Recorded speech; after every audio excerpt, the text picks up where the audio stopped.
आपको कोई भी टेक्स्ट फॉर्मेट है और उसको डायग्राम में कन्वर्ट करना है, तो आप ये एआई यूज कर सकते हो। सिंपली आपको सिलेक्ट करना है, ये जो ब्लू आइकन है उसको क्लिक करना है एंड आपका डायग्राम रेडी हो जाए।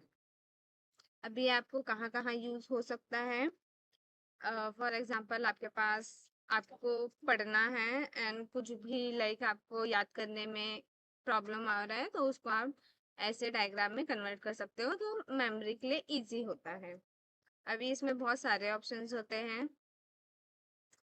आपको जो भी चाहिए आप सिलेक्ट कर सकते हो। अभी फॉर एग्जांपल आपको कौन सा अच्छा लग रहा है, ठीक है, ये अच्छा है। अब इसमें भी अगर आपको कुछ चेंजेस चाहिए, फॉन्ट साइज या कुछ भी, तो आप वो चेंज कर सकते हो।